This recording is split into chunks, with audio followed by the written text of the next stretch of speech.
പിന്നീട് ഒരു അവസരത്തിൽ നിങ്ങൾക്ക് വേണ്ടി സമ്മാനവും ഉണ്ടാവും. അപ്പൊ അതുകൊണ്ട് തൽക്കാലം ഞാൻ ചുരുക്കിയാണ്. ഞാൻ എന്റെ അമ്മയെ കുറിച്ച് എഴുതിയ പാടാം. എന്റെ അമ്മയുടെ പേര് എന്താണെന്ന് അറിയോ? പൊന്നമ്മ.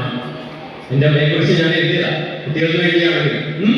അപ്പൊ അതുകൊണ്ട് എല്ലാവരുടെയും അമ്മമാര് അതേപോലെ പൊന്നമ്മമാരാണ്. അതെപ്പോഴും നമ്മുടെ മനസ്സിലുണ്ടാവട്ടെ. അതായത് നിങ്ങളുടെ ഈ വായനാദിനത്തില് ഇങ്ങനെ ടോക്കിംഗ് പാർലറിന്റെ ഭാഗമായിട്ട് തിരുവമ്പാടി സ്കൂളിൽ വന്ന് നിങ്ങളോടൊക്കെ ഇങ്ങനെ സംസാരിക്കാൻ കഴിഞ്ഞത് ജീവിതത്തിലെ വലിയൊരു സന്തോഷം നൽകിയ ദിനമാണ്. അതിനെ ടോക്കിംഗ് പാർലറിന്റെ സംഘാടകരായിട്ട് നിങ്ങൾക്കും ടീച്ചർമാർക്കും സ്കൂളിനും എല്ലാവർക്കും നന്ദി പറയുന്നു.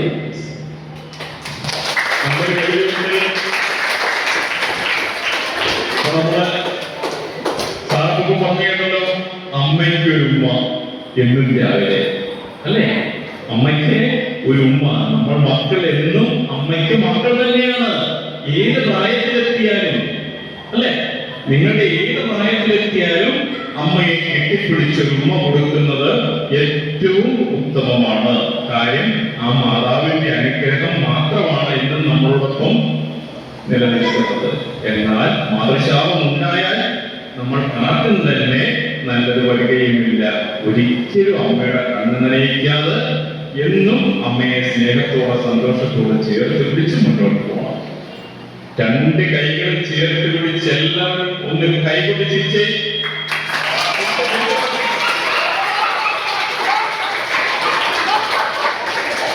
പൊട്ടിപ്പൊട്ടി ചിരിച്ചേ.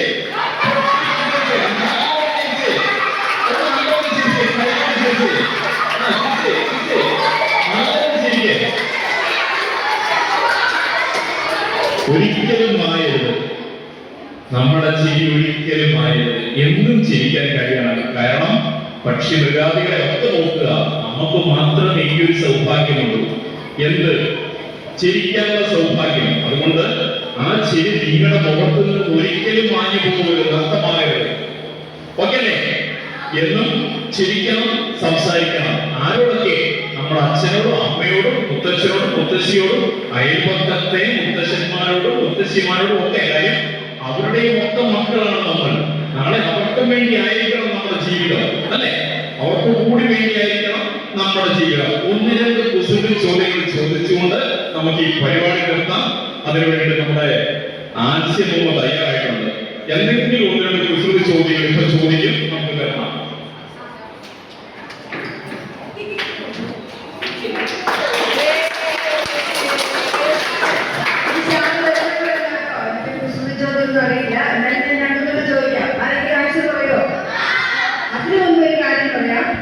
വയനാട്ടിലുമാണ്. അതിന്റെ വിശേഷത്തെ കുറിച്ചൊക്കെ ഇവിടെ സാറൊക്കെ പറഞ്ഞിട്ടുണ്ട്. അപ്പൊ ഇന്ന് നിങ്ങളൊരു പ്രതിജ്ഞ എടുക്കണം കേട്ടോ. നിങ്ങൾ ഇനി നമ്മുടെ തൊട്ടടുത്താണ് വിജ്ഞാനപ്രദായിനി വായനശാല.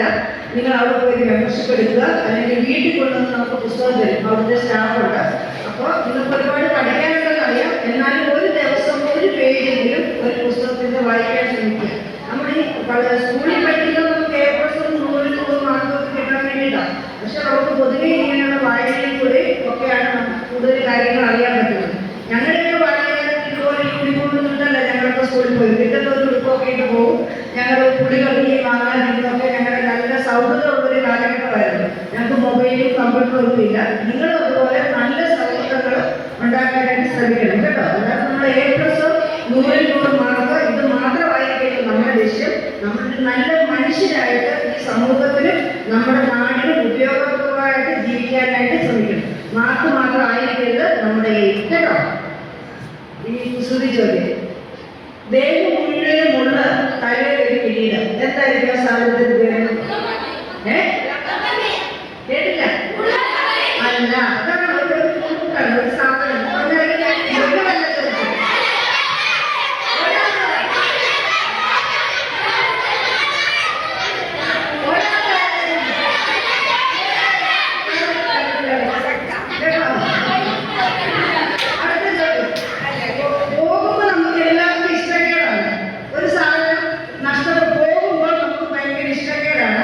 എന്നാൽ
ഏറ്റവും ഇഷ്ടമുള്ള ടീച്ചർ പുറകിൽ ഇരിപ്പുണ്ട്.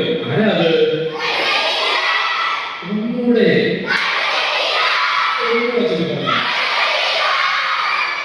ഓക്കെ, നമുക്ക് തലയിൽ ടീച്ചറിനെ വിളിച്ച് നോക്കാം.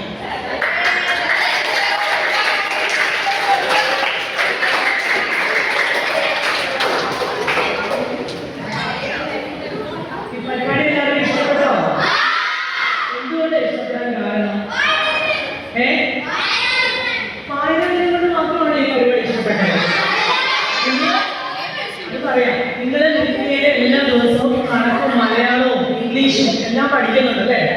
പക്ഷെ നിങ്ങൾ പഠിക്കാത്ത കുറച്ച് കാര്യങ്ങളുണ്ട്. ഞങ്ങളുടെ കുട്ടിക്കാലത്ത് ഞങ്ങൾക്ക് മോറൽ സയൻസ് എന്ന് പറഞ്ഞൊരു പീരീഡ് ഉണ്ടായിരുന്നു. മോറൽ സയൻസ് ഞാൻ അച്ഛനോടും അമ്മയോടൊക്കെ ചോദിച്ചാൽ അറിയാം. മോറൽ സയൻസ് എന്ന് പറഞ്ഞൊരു പീരീഡ് നമ്മുടെ ജീവിതത്തിൽ നമുക്ക് ഉണ്ടാവേണ്ട കുറച്ച് മൂല്യങ്ങളെ കുറിച്ച് പറഞ്ഞു തരാൻ വേണ്ടിയിട്ടുള്ള ഒരു ക്ലാസ്സുകൾ എഴുതുന്നതാണ്. പക്ഷെ ഇപ്പൊ നിലവിലുള്ള സിലബസ് അനുസരിച്ച് നിങ്ങൾക്ക് സയൻസോ മലയാളം മാത്സ് ഓക്കെയോ ഇങ്ങനെയുള്ള കാര്യങ്ങൾ നല്ല നല്ല കാര്യങ്ങൾ പറഞ്ഞു തരുന്ന ഒരു പീരീഡ് ഇപ്പോൾ സ്കൂളിലില്ല.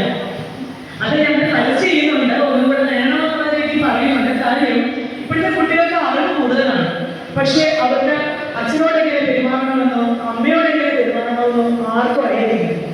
എല്ലാവർക്കും പാഠപുസ്തകത്തിന്റെ എല്ലാമാണ് അവർക്ക് അറിയുന്നത്. അതല്ലാതെ നമ്മുടെ വായന കൊണ്ട് നേടാവുന്ന ഒരുപാട് കാര്യങ്ങളുണ്ട്. നമ്മളുടെ അനാവശ്യ ചിന്തകൾ, നമ്മുടെ മനസ്സിലുള്ള അനാവശ്യ ചിന്തകളെ നമുക്ക് മാറ്റി നിർത്താൻ പറ്റുന്ന ഒന്നാണ് ഈ വായന കൊണ്ട് നമുക്ക് കിട്ടുന്നത്. ഒരുപാട് വായന നമ്മളൊക്കെ പറഞ്ഞിട്ടുണ്ട്. ഈ പറയുന്ന ഒരു വാക്യമുണ്ടല്ലോ, ആർക്കെങ്കിലും പറയാൻ പറ്റുമോ?